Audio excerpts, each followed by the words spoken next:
Hello friends, नमस्कार। आप सभी का आपके अपने यूट्यूब चैनल नैन स्कूल पर हार्दिक स्वागत है। कैसे हैं आप सब? आज मैं आप सबके सामने एक ऐसा वीडियो लेके आया हूं जिसमें आपको नॉलेज तो मिलेगी ही मिलेगी, लेकिन कुछ पैसों के बारे में, रिवेन्यू के बारे में बात की जाएगी। थोड़ा बहुत आपको शेयर मार्केट के बारे में बताया जाएगा। देखिए, आपने अभी फ्राइडे के दिन देखा होगा, एक मार्केट में बहुत बड़ी उथल पुथल हुई, और वो केवल एक कह सकते हैं एक इररेस्पॉन्सिबल गवर्नमेंट का डिसीजन था, जिसकी वजह से ये पूरा मार्केट जो है उथल पुथल मच गई। क्या था वो, क्या मुद्दा था, हम इस वीडियो में इस सब बात पे चर्चा करने वाले हैं। जी हाँ, मैं बात कर रहा हूँ आपके सामने IRCTC यानी Indian railway catering and tourism corporation. समझ में बात आ गई? देखिए, गवर्नमेंट ने थर्सडे में मार्केट आवर के बंद होने के बाद में एक बोला कि जो IRCTC की जो कन्वीनियंस फ़ी है उसका 50% गवर्नमेंट के साथ शेयर करना पड़ेगा। यानी 50% गवर्नमेंट का जो कन्वीनियंस फ़ी से फ़ायदा हो रहा है IRCTC को, और 50% गवर्नमेंट का। ये जैसे ही न्यूज़ आई और फ्राइडे को मार्केट ओपन हुआ, तो जैसे ही मार्केट ओपन हुआ तो जो शेयर 900 समथिंग प्राइस पे चल रहा था, वो शेयर टूट के सीधा 650 के आसपास प्राइस आया। यानी कह सकते हैं कि एक छोटे से डिसीजन से एक कंपनी के शेयर में मार्केट खुलते ही 30% की गिरावट आई। और ये गिरावट इतनी बड़ी थी कि आप इसका अंदाज़ा लगा सकते हैं कि 30% का मतलब क्या होता है। जब आप देखिए 100 में 30 की बात करते हैं, क्यों, तो देखिए 100 में से 70 तो आपके मार्केट खुलते ही ऐसे चलेगा, और जब बात चलती है लाखों करोड़ों रुपए की, तो इसका कितना बड़ा इम्पैक्ट हो सकता है। चलिए हम इस पर पूरे विस्तार से चर्चा करेंगे। आप लोगों से आगे बढ़ने से पहले रिक्वेस्ट है कि अगर आप मेरे चैनल पर नए हैं तो चैनल को सब्सक्राइब कर लीजिए, और ऐसी ही वीडियोज़ को देखने के लिए आप नोटिफिकेशन बेल को ज़रूर दबा दें। वीडियो पसंद आए तो लाइक और शेयर भी कर दीजिएगा। देखिए, IRCTC जो है, ये कह सकते हैं कि फुल्ली गवर्नमेंट पहले कंपनी हुआ करती थी, बट जब इसको शेयर मार्केट में लिस्ट कर दिया गया है, अब ये पब्लिक शेयर होल्डिंग क्या कहते हैं, PSU हो गई है, पब्लिक सेक्टर अंडरटेकिंग है। इसमें क्या गवर्नमेंट का शेयर होल्डिंग तो है, बट जो माइनॉरिटी शेयर होल्डर्स हैं, या जो मैं कहूँ उनके अलावा भी जो पब्लिक शेयर होल्डर्स हैं, वो भी इसमें शामिल है। तो जो भी डिसीजन होगा, वो डिसीजंस छोटे से छोटे शेयर को भी, अगर मेरे पास भी IRCTC 10 शेयर्स हैं तो मुझे भी इफेक्ट करेगा, क्योंकि 30% का मतलब है कि अगर मैंने उस कंपनी में 10,000 रुपये लगाए हैं तो 30% का मतलब लगाइए। अब देखिए, 3,000 रुपये का नुकसान 10,000 में मुझे मोटा मोटा सीधा हो गया। यानी हर उस व्यक्ति को, हर उस इन्वेस्टर को जिसने IRCTC के शेयर में डायरेक्टली और इनडायरेक्टली इन्वेस्टमेंट किया है, उसको नुकसान होना तय है। तो आखिर हुआ क्या, क्या डिसीजन था, और फिर बाद में ये डिसीजन IRCTC को तुरंत, बहुत IRCTC के रिगार्डिंग जो गवर्नमेंट का डिसीजन था, तुरंत उसको वापस लेना पड़ा। लेकिन इससे कुछ ऐसी चीज़ें हुई जो आप लोगों को सोचने पर मजबूर कर देंगी। मैं इस वीडियो में उन सब बातों पे बात करूँ। देखिए, सेकंड पॉइंट जो है मेरा, यहाँ पे देखेंगे आप, how government sacrificed 18,000 crore in market cap in pursuit in ₹200 crore in revenue. देखिए, 200 करोड़ कमाने के चक्कर में गवर्नमेंट ने 18,000 करोड़ का मार्केट कैप IRCTC का गवा दिया। जी हाँ, 2,000 करोड़ कमाने के लिए 18,000 करोड़ का चूना लगा दिया। देखिए, हालांकि बाद में उसको वापस ले लिया गया, जैसे मैंने आप लोगों को बताया। Railway ministry takes a big decision then cancels it in 19 hours. तो the government's want to earn ₹150 to 200 crore more from IRCTC। The stock market did not like it. Stock market को ये चीज़ पसंद नहीं आई।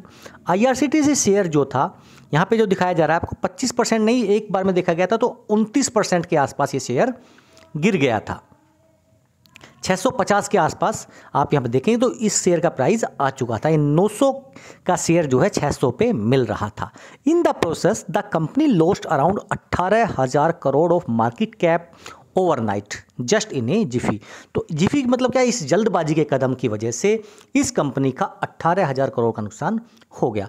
अब 18,000 करोड़ का जो नुकसान हुआ, आप सोच के देखिए, इसकी सबसे बड़ी जो शेयर होल्डिंग है, सबसे ज़्यादा शेयर्स हैं इसके, आई थिंक 60 समथिंग 68 70 कुछ भी मान लीजिए कि 70% गवर्नमेंट के पास है। तो अब देखिए इनको भी उतना ज़्यादा नुकसान हो गया। यानी अगर 200 करोड़ कमाने थे तो उनका 4-5 गुना तो ज़्यादा नुकसान वैसे ही हो गया अगर इसके जाएंगे तो हम। तो देखिए ये था शेयर पैटर्न। जब मार्केट बंद हुआ लास्ट डे, तो मार्केट यहाँ पे कहीं हुआ करता 900 कुछ के आसपास था, 912 के आसपास, जो भी मान सकते हैं। तो जैसे ही मार्केट खुला है, देखिए यहाँ पे ये लगभग आपके दिखा रहा है 700 के आसपास, लेकिन यहाँ जो ये है आपका प्राइस, ये 600 समथिंग 50 तक, आई थिंक 50 तक ये प्राइस पहुंचा था।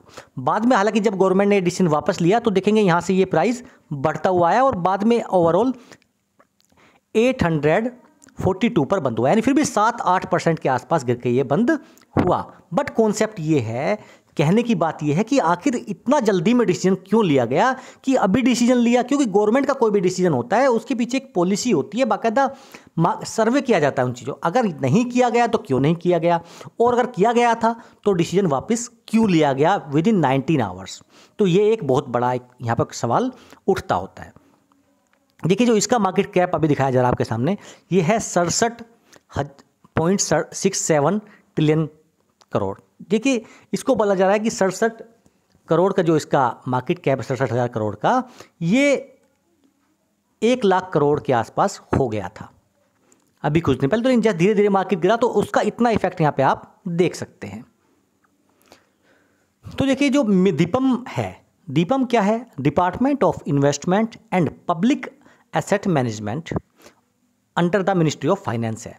उनके एक सीनियर ऑफिसर ने कहा, government departments need to be mindful of the interest of minority share holders more so since we have a huge privatisation pipeline lined up the success of which also depends upon policy certainty. देखिए हमारे पास privatisation की बहुत बड़ी pipeline है, तो ऐसे decisions जल्दबाजी में नहीं लिए जाने चाहिए। Our department, DIPAM, has advised and sensitized all departments to do proper due diligence before announcing policy changing in listed companies। क्योंकि देखिए जब कंपनी 100% शेयर गवर्नमेंट के हैं, गवर्नमेंट कंपनी है, तो देखिए गवर्नमेंट उनमें कुछ भी करे किसी को कोई फर्क नहीं पड़ता। लेकिन जब एक कंपनी शेयर मार्केट में है, लिस्ट हो चुकी है एक्सचेंजेस पे, तो उन एक्सचेंजेस में लिस्ट होने के बाद आप कोई भी पॉलिसी बनाएंगे तो उसका इफेक्ट हर छोटे से छोटे शेयर होल्डर तक जरूर जाएगा। तो ये सब चीज़ें वही हैं जो मैंने आपको बताया कि ये 650 रुपये तक आप देखेंगे इसका प्राइस गया था 913 से रुपये, वो लगभग 29% ये प्राइस यहाँ पर टूट गया था। द इंट्राडे जो चार्ट था, कह सकते हैं swing in the share price of IRCTC wiped out of ₹4,500 crore of retail investors wealth and from the companies market cap.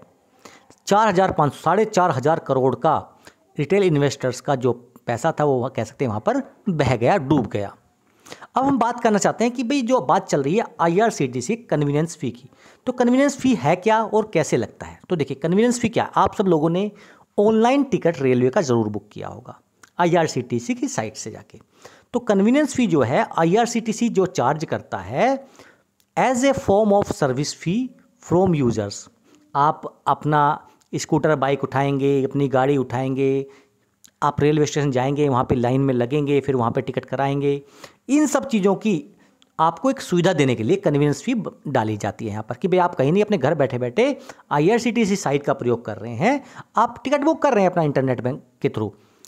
Platform to book train और air travel tickets. A majority of the fee however comes from the train ticket, जो है जो ज़्यादातर फ़ी जो है वो train ticket से ही आती है। तो जब आप ये सब यहाँ से बुक करें तो उसका जो कन्वीनियंस फ़ी है वो अपने प्लेटफॉर्म का चार्ज आपसे वसूलता है। जो टिकट का चार्ज है वो गवर्नमेंट के खाते में जाता है, रेलवे के खाते में जाता है। तो जो ये सर्विस जो प्रोवाइड कर रहा है उसका आपसे पैसा IRCTC से मांगा जा रहा था रेलवे द्वारा। For online booking of tickets till नवंबर 22, 2016, देखिए 22 नवंबर 2016 तक IRCTC जो है, अगर मैं बात करूँ नॉन AC जो टिकट होते थे उन पर 20 रुपये प्लस टैक्स वसूलती थी, और जो AC क्लास के टिकट होते थे उन पर 40 रुपये प्लस टैक्स वसूलती थी। 3 साल for nearly 3 years after that this fee was withdrawn by the ministry of railway as an initiative for promotion of digital transactions. जैसे ही आपको पता होगा कि डिजिटल ट्रांजेक्शन के लिए इस फी को फिर क्या है रोक दिया गया, बंद कर दिया गया, लेकिन 1 सितंबर 2019 से फिर इस फ़ी को शुरू कर दिया गया और अभी जो इस फ़ी का अमाउंट था वो थोड़ा सा कम किया गया। जो पहले 20 रुपये था नॉन एसी के लिए, उसको घटा के 15 रुपये प्लस जीएसटी कर दिया गया, और जो एसी टिकट के लिए था वो 30 प्लस जीएसटी कर दिया गया। जैसे ही आप कहेंगे Bhim, UPI payments, IRCTC charges, उनके लिए क्या है कुछ कंसेशन दिया गया, 10 रुपये प्लस जीएसटी और 20 रुपये प्लस जीएसटी यहाँ पर दिया गया था, ताकि यूपीआई, भीम, इन सब ऐप्स को प्रमोट मिल सके और डिजिटल बैंकिंग को बढ़ावा देने के लिए। अब हम यहाँ पे बात करेंगे कि भाई 2020-21 में इस कंपनी ने कितना कमाया।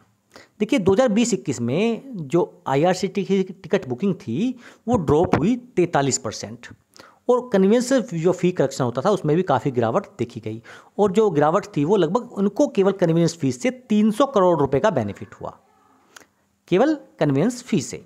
2019 की अगर 20 की बात करें, जो एक नॉन पेंडेमिक ईयर था, 27% of IRCTC revenue came from internet ticket booking. They had a 71% share in earning before EBITDA, यानी earning before interest and taxes, compare to 17%, 8% and 3% share in EBITDA that catering, packaging, drinking water and travel and tourism. यानी सबसे जब बड़ा जो हिस्सा था 71% वो ticket booking से था। उसके बाद अगर हम बात करें 17% जो था वो था कैटरिंग से, पैकेजिंग, ड्रिंकिंग वाटर का 8% एंड ट्रैवल एंड टूरिज्म का जो था 3% हिस्सा यहाँ पर था, और उस साल उन्होंने 352 करोड़ रुपए कमाए थे। तो यहाँ पे आप देखिए 352 करोड़ का 50% मान 400 मान लीजिए मोटा मोटा, तो 400 के हिसाब से देखिए 200 करोड़ गवर्नमेंट यहाँ से मांग रही थी कि भाई आपको इतना फ़ायदा हो रहा है तो इसमें से आधा हमें दो। अब देखिए यहाँ पर जो सबसे बड़ा सवाल उठता है वो मैं ये कहना चाहता हूँ यहाँ पर, जैसे मैंने आपको बताया कि 200 करोड़ के लिए आपने 18,000 करोड़ दांव पे लगा दिए। पहली चीज़ आपका एक गलत डिसीजन, लेकिन मेरा यहाँ पे जो सवाल है वो थोड़ा दूसरा है। देखिए आप देखेंगे यहाँ पे जब शेयर मार्केट चलती है तो शेयर मार्केट का कोई प्राइस था, मान के चलते हैं कि शेयर प्राइस यहाँ पे चल रहा है, अब एकदम ये यहाँ पे गिरा, ये यहाँ पे 900 था और यहाँ से कुछ ऐसी गड़बड़ देखी गई और फिर वापस शेयर का प्राइस वहाँ चला गया किसी भी वजह से। तो देखिए इस टाइप की चीज़ें क्या होती हैं, शेयर मार्केट की जो सबसे बड़ी संस्था है रेगुलेटरी वो है SEBI, security and exchange board of India. देखिए मार्केट रेगुलेट करता है पूरा ये, तो उनको इस चीज़ को देखना चाहिए कि ऐसी कंडीशन में क्या है जो डिफ़ॉल्ट कह सकते हैं या कहते हैं फोर्जरी होने के चांसेस बहुत ज़्यादा बढ़ जाते हैं। अब आप कहेंगे फोर्जरी का क्या मतलब है। देखिए क्या होता है कभी कभी कि कोई शेयर मार्केट में यहाँ पे 900 प्राइस चल रहा है, तो किसी कंपनी को या किसी व्यक्तिगत विशेष को कोई फ़ायदा पहुँचाने के लिए ये प्राइस कुछ समय के लिए गिराया जाता है, और जैसे ही वो यहाँ पे जो प्राइस जिसको खरीदना है वो खरीद लिया गया, वापस इस शेयर प्राइस को ऊपर कर दिया जाता है। तो यानी जो रिटेल इन्वेस्टर्स हैं, जैसी प्राइस 900 से 800, 700, 600, 650 गया, तो जो छोटे छोटे इन्वेस्टर्स हैं वो फियर की वजह से अपने शेयर्स बेच देते हैं। अब उन्होंने अपने शेयर्स बेचे यानी उनको लॉस हुआ, छोटे छोटे शेयर्स को यहाँ पर क्या बहुत बड़ा लॉस होता है। उसके बाद जो बहुत बड़े यहाँ पर कह सकते हैं बड़ी मछली बैठी है, वो उन सब शेयर्स को यहाँ पे खरीद के 900 का शेयर 600 में, 650 में लेके वापस शेयर 850 में हो गया। अगर उसने 1 लाख शेयर लिए तो देखिए उसको 200 रुपये पर शेयर के हिसाब से तो एकदम मिल गए।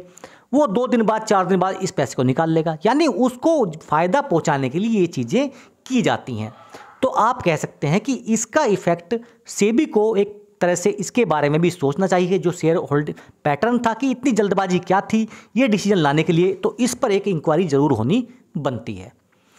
Should investigate trading patterns in IRCTC as the convenience fee sharing was announced post market hours yesterday as the stock cracked in the morning and huge buying was done by some traders. तो जिन traders ने वहाँ पर huge buying की है, the decision is reverse. तो इसके बारे में जैसे मैंने आपको बताया एक कोई ऐसा डिसीजन होना चाहिए, कुछ ऐसी इंक्वायरी जरूर बैठनी चाहिए कि आखिर ये सब चीज़ें क्यों हुई, क्यों ये डिसीजन आया, क्यों ये लेटर लिया गया रेलवे की तरफ से, किसको फ़ायदा पहुंचाने के लिए सब चीज़ें की गई थी।